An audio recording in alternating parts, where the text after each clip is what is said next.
सभी को नमो बुद्धाय। जय भीम। जय भीम। समाज सेविका विजय लक्ष्मी जी बहुत हमारे साथ हैं और बहुत खुशी की बात है। आज 26 जनवरी 1950 भारतीय संविधान, देश की आज़ादी, हमारे अधिकारों की आज़ादी है। तो विजय लक्ष्मी जी, आपका स्वागत है सम्मानित अधिकार को टाइम देने के लिए। बहुत बहुत साधुवाद। जी जी जी। और सभी देशवासियों को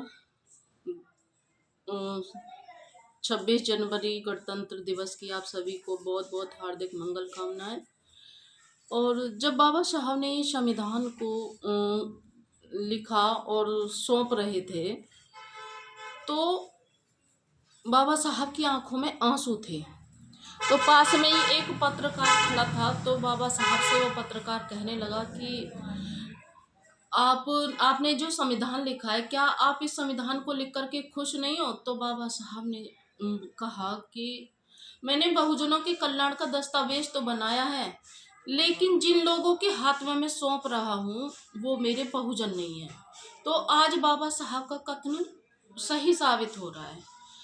तो 1950 में जब बाबा साहब ने ये संविधान लागू हुआ तो बाबा साहब ने कहा था कि मेरे बहुजन समाज के लोगों, मेरे 7 करोड़ अछूत बच्चों, मैंने तुम्हारे जो गुलामी के जो दरवाजे थे, जो 5000 साल से बंद थे, मैं उन बेड़ियों को, गुलामी की बेड़ियों को काट रहा हूँ संविधान से। और तुम अब इस संविधान से अपने मतलब मुकाम हासिल करना, अच्छे से जीना। तो यही बाबा साहब ने वो किया था। आज देश में दो तरह की विचारधारा चल रही है। एक जी। तरफ तो चल रहा है जय श्री राम, उन्होंने पूरी देश के अंदर दीप भी जलवा दिए, थाली भी बजवा दी जी। और दिवाली भी बनवा दी और 22 जनवरी अमर भी कर दी जी। देश के प्रधानमंत्री ने। जी। और जी। माननीय बहन जी जो है, उन्होंने जब देश में हमारे सत्ता थी उत्तर प्रदेश में, तो उन्होंने जो नोएडा या लखनऊ में जो चीज़ विकसित करी, पार्क बनाए, कॉलेज बनाए, तो उनका बहुत शोर शराबा करा था। तो इस जी। पर क्या विचार है? देखिए, जो इन्होंने राम मंदिर बनाया उसमें प्राण प्रतिष्ठा ये डाली, जो प्राण डाले हैं। जी जी। तो मैं सबसे पहले तो बात है कि मूर्तियों में क्या प्राण पड़ सकते हैं? जी।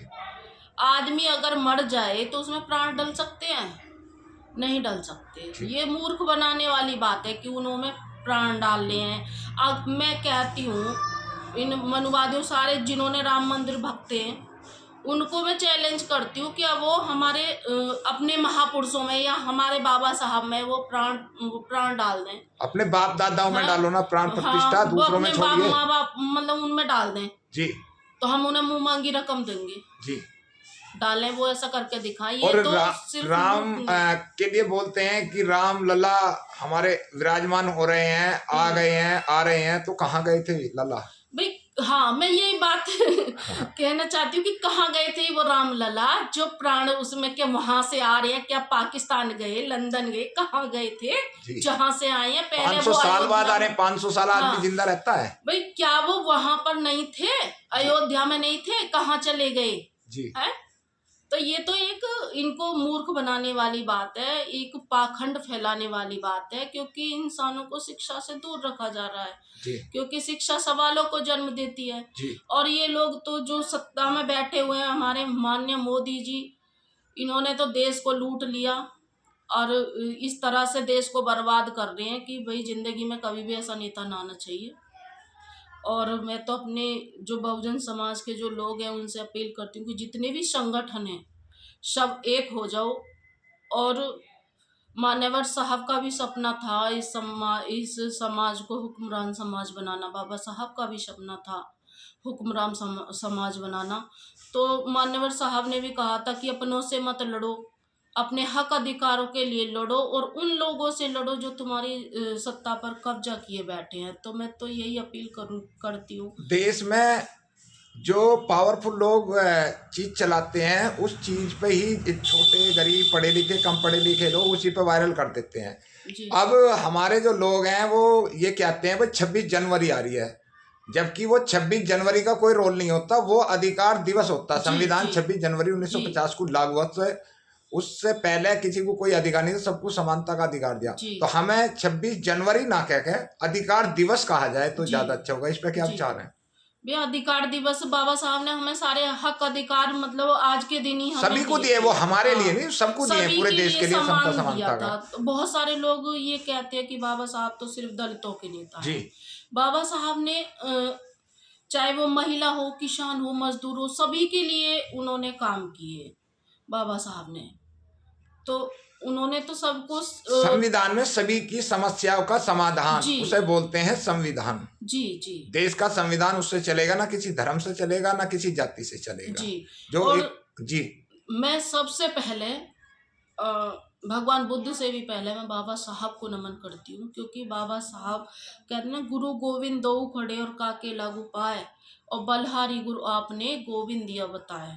तो बाबा साहब अगर हमारे जीवन में ना आते तो भगवान बुद्ध का मतलब भगवान बुद्ध को वो न जान पाते, भगवान बुद्ध का धम्म हमारे जीवन में ना आता। और बाबा साहब ने हमें एक पहचान बना के दी, क्योंकि हिंदू धर्म में हम लोगों को अब 24 के अंदर कैसे हटाओगे? देखिए सभी को एक हो जाना चाहिए मेरे हिसाब से, तो तभी हटा पाएंगे। जी। तो बहन जी अलग हैं, चंद्रशेखर भैया अलग हैं, अखिलेश अलग हैं, जयंत अलग हैं, कांग्रेस अलग है, बहुत सारे गठबंधन है, सब लोग, फिर बीजेपी को कैसे रोकोगे? अब देखो कैसे रोकते हैं। सभी संगठनों को एक ही मिलके हो जाना चाहिए मेरे हिसाब से, तो तभी हम इनको रोक पाएंगे। जी। माननीय बहन जी ने तो कह दिया हम गठबंधन में चुनाव ही नहीं लड़ेंगे, फिर क्या हाल होगा? बैलेट पेपर से चुनाव होना चाहिए, ये भी बैलेट पेपर अलग है, गठबंधन के लिए मना कर दी उन्होंने। अच्छा। और बैलेट पेपर का मैं आपको बता दूं, बैलेट पेपर का कोई भी सांसद, कोई भी विधायक विरोध नहीं करता है। जिनका कोई अस्तित्व नहीं है देश के अंदर, कोई नेता, कोई पार्टी, कोई रोल नहीं है, वो खामोखा अपने आप की पब्लिसिटी करने के लिए अपने आप को आई ईवीएम बंद करो, ईवीएम बंद करो। ईवीएम का कांग्रेस विरोध नहीं कर रही है, कोई पार्टी जो मुख्यमंत्री बने हुए बैठे हैं, लेकिन ये छोटे भैया दिल्ली के अंदर इनके पास हिले नहीं है, जंतर मंतर पे 10-20 यूट्यूबरों को पैसे दिए और उनका जो है वो आ गए। तो आप सब लोगों ने टाइम दिया, उसके लिए बहुत बहुत मंगल कामना आप सब लोगों के लिए, और अधिकार दिवस की हार्दिक हार्दिक शुभकामना। ये थी हमारे साथ Vijay Lakshmi ji. Like share comment. Jai Bhim, नमो बुद्धाय।